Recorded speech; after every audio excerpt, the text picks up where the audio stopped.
Alright बच्चों, तो ये क्वेश्चन जो है this is from CBSE 2024 question paper.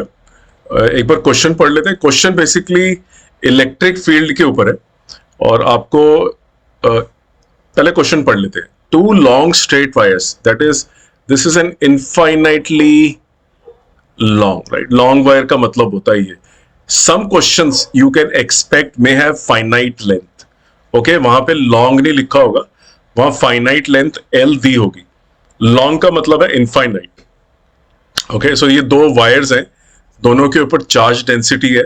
एक के ऊपर lambda 1 के ऊपर plus charge density है, lambda 2 के ऊपर -20 है और distance from lambda 1 is 10 centimeter. Distance from lambda 2 is going to be 30 minus 10, 20 centimetres, right. और इन्होंने एक कोऑर्डिनेट एक्सिस की जगह एक आईजे प्लेन दिया हुआ है which is vector. So probably जो ये आंसर चाहते हैं, they want this answer to be in a vector format, क्योंकि ऊपर वेक्टर लिखा हुआ है। सबसे पहले the electric field due to the upper wire, right. अगर मैं बोलूं तो this is 1/2 pi epsilon naught और आपका जो फॉर्मूला आता है यहाँ पे that is lambda 1/r. r is this perpendicular distance of the point from the wire. So this is your perpendicular distance, ये वाला जो distance है, राइट। तो पॉइंट अगर आपकी इनफाइनाइट वायर है उससे परपेंडिकुलर डिस्टेंस तो 10 सेंटीमीटर हो गया है, right, r1. Second, the direction of electric field is perpendicular to the wire. तो ये पॉजिटिव चार्ज है तो इसका अवे फ्रॉम द वायर है, नीचे की तरफ। E2 की बात करते हैं, the electric field at point P, ये दोनों ही पॉइंट P पे कैलकुलेट हो रहे हैं। E2 due to the negatively charged wire, so this is right -20 microcoulomb per metre है ये। तो 1/2 पाई एप्सिलॉन नॉट और ये है -20 डिवाइडेड बाय 20 सेंटीमीटर, तो R2। ये माइक्रोकूलम है, I will just keep it there, maybe it's 10⁻⁻⁶। Value डाल दी है मैंने, ऊपर वैल्यू नहीं डाली थी। ये लैम्डा 2 है हमारा, राइट। तो इसके डायरेक्शन की अगर हम बात करें, and the electric field is perpendicular, the electric field will be directed again to perpendicular, but this time क्योंकि नेगेटिव चार्ज है it will be towards the wire, right. So you can see at point P there are two vectors which are like this. एक vector ऐसा है और एक vector ऐसा है। Both are actually line में एक ही डायरेक्शन में, तो वाई एक्सिस के अंदर नेट इलेक्ट्रिक फील्ड है। तो we don't really need to care about the X axis. तो हम इनको as numbers we can add them and say कि दोनों की जो डायरेक्शन है डाउनवर्ड है, -j में डायरेक्शन है, राइट। तो आई will just add them. So 1/2 pi epsilon naught lambda 1/r1 plus magnitude use कर रहा हूं मैं इसका, क्योंकि ये डाउनवर्ड है मुझे मालूम है, तो मैं दोनों को बेसिकली ऐसे लिख दूंगा 1/2 pi epsilon naught lambda 2 I don't need to take lambda 2 as negative. Negative से मुझे ये मालूम चला it is downward, that's all. कोई कैंसिलेशन नहीं हो रही है, राइट, कि ये negative charge. Don't get confused by the negative sign, it shows you the direction of the electric field is downward. अगर मैं डायरेक्शन लूंगा तो मैं इसकी भी डायरेक्शन डाउनवर्ड है, तो automatically I will put a sign.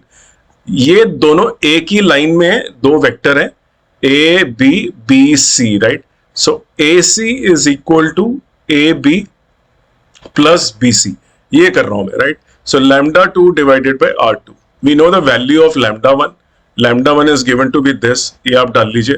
We know the value of lambda 2, put a -j sign here to tell the world कि ये इलेक्ट्रिक फील्ड डाउनवर्ड है, राइट। तो ये आपका रिजल्टेंट इलेक्ट्रिक फील्ड आपने निकाल लिया due to both the wires.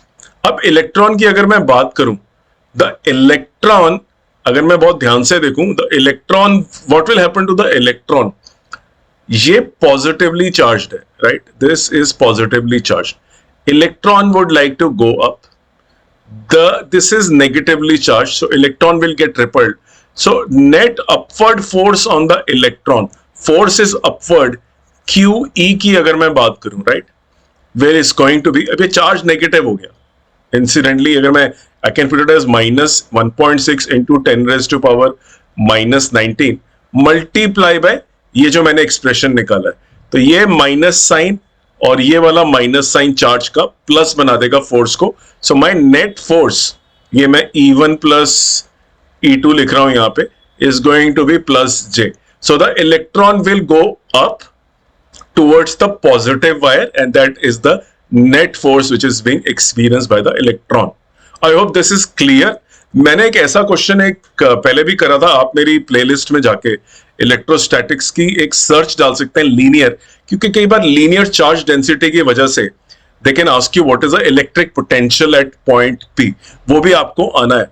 जो ट्रेंड सीबीएसई का साफ साफ नजर आ रहा है, the quality of question is very high. कोई स्ट्रेट फॉरवर्ड टाइप के क्वेश्चन नहीं है, ये तो स्ट्रेट फॉरवर्ड ही था, बट फिर भी the level has definitely gone up and CBSE has decided to get over the the era जहां पे बस सिंपल सिंपल क्वेश्चन करके आप टाइम पास करके पास हो जाते थे. तो CBSE is really testing you on your physics, so please prepare physics in a very serious manner. जो बच्चे साइंस बैकग्राउंड को पसंद नहीं करते हैं वो साइंस अभी ही छोड़ दें और आर्ट्स और कॉमर्स में इमीडिएटली शिफ्ट हो जाए. राइट, ये अच्छा टाइम है शिफ्ट होने का. और जो बच्चे एंट्रेंस दे रहे हैं, they can see the quality of questioning by CBSE is as good as entrance examination.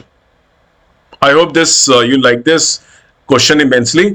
आपको ऐसा क्वेश्चन भी आ सकता है कि एक्स और वाई एक्सिस के ऊपर, right, you can have wires in a 3D plane, right? One wire may be here, okay? They may give you, and it's an infinitely long wire having lambda 1 as the charge density.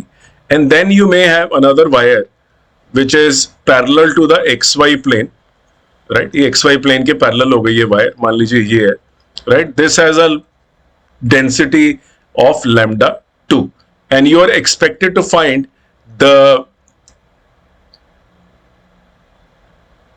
Electric field resultant due to them at a certain point. वो point आपको दे दिया जा सकता है, for example 1, 2 and 3, right, which is so you need to calculate this perpendicular distance, you need to calculate this perpendicular distance. तो basically ये question थोड़ा सा एडवांस लेवल का क्वेश्चन हो जाएगा, क्योंकि इसके अंदर आपको थोड़ी सी 3D ज्योमेट्री या 3D वेक्टर की नॉलेज होनी चाहिए to be able to find this perpendicular distance. और भी पैरामीटर दिए होंगे इस वायर के बारे में, that where is it located. Wire भी जब जेड एक्स एक्सिस के अंदर है तो कहीं ना कहीं तो वो भी लोकेटेड ही होगी, उसकी भी अपनी एक लोकेशन होगी जो डिस्क्राइब्ड होगी क्वेश्चन के अंदर. And then we will see how much is a perpendicular distance being talked about. ये जेड एक्स प्लेन के अंदर है तो perpendicular distance is going to be the Y coordinate which is this. Okay, and similarly अगर मैं बात करूं इस वायर की, जो दूसरी वायर है, that wire is in the ZY plane, तो उसका x distance जो है, right, ये कोऑर्डिनेट हमें मालूम होना चाहिए, तभी हम we will be able to find the distance in the x axis direction of this point. तो इस तरह से आपको सोचना है कि किस तरह से क्वेश्चन को मैनिपुलेट करा जा सकता है और थोड़ा सा टफ बनाया जा सकता है. सो आज के लिए इतना ही काफी है. ये एक थॉट प्रोसेस था आपको प्रोवोक करने के लिए, किस तरह के क्वेश्चन आप एक्सपेक्ट कर सकते हैं आने वाले एंट्रेंस एग्जामिनेशन के अंदर भी. सो मेरे चैनल को सब्सक्राइब करना ना भूलें और इस वीडियो को भी लाइक करें. Thank you very much.